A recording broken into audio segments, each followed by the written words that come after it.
आफ्नो घरको साधारण झ्याललाई स्थायी पछाडिको ढोका प्रवेशद्वारमा रूपान्तरण गरिरहेको छ।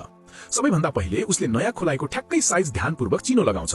यहाँ शुद्धता निकै महत्त्वपूर्ण हुन्छ। एक सानो गल्तीले पनि छानालाई थाम्ने भार वहन गर्ने लिन्टेल कमजोर हुन सक्छ। त्यसपछि उसले एंगल ग्राइन्डर प्रयोग गरेर चिनो लगाइएका रेखाहरू अनुसार काट्छ, बिस्तारै स्थिर रूपमा, कुनै गल्ती बिना। कट सकिएपछि उसले रोटरी ह्यामर प्रयोग गरेर आवश्यक परे जति मात्रै इँटा ढुङ्गाको भाग हटाउँछ, न बढी न कम।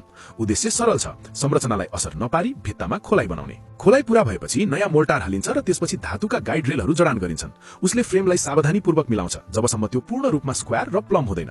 यही चरणले काँचको ढोका सफा रूपमा फिट हुन्छ कि वर्षौंसम्म समस्या आउँछ भन्ने निर्णय गर्छ। त्यसपछि खाली ठाउँहरू एक्सप्यान्ड हुने फोमले भरिन्छ। यसले सबै संरचनालाई मजबुत रूपमा थाम्छ र इन्सुलेसन तथा ध्वनि रोकथाम सुधार गर्छ। अब आउँछ एउटा चरण जुन धेरैले हतारमा गर्छन् तर गर्नु हुँदैन, सतहको तयारी। उसले प्रत्येक चिरा र प्वाल जोइन्ट कम्पाउन्डले भरिन्छ र भित्तालाई पूर्ण रूपमा चिल्लो बनाउँछ। सपाट सतह नै साधारण DIY काम र व्यावसायिक फिनिश बीचको फरक हो। प्राइमर लगाएपछि उसले लिक्विड रबर पेन्टका 3 तह लगाउँछ। यो लचिलो र पानी नछिर्ने कोटिङले सतहलाई सुरक्षित गर्छ र भविष्यमा साना चिरा पर्नबाट जोगाउँछ। अन्त्यमा धातुको ढोका फ्रेम जडान गरिन्छ र काँचको ढोका राखिन्छ। पहिले केवल झ्याल मात्र रहेको ठाउँ अब मजबुत, मौसम प्रतिरोधी र सफा डिजाइन भएको पछाडिको ढोका बनेको छ। बलियो, राम्रोसँग सिल गरिएको र लामो समयसम्म टिक्ने।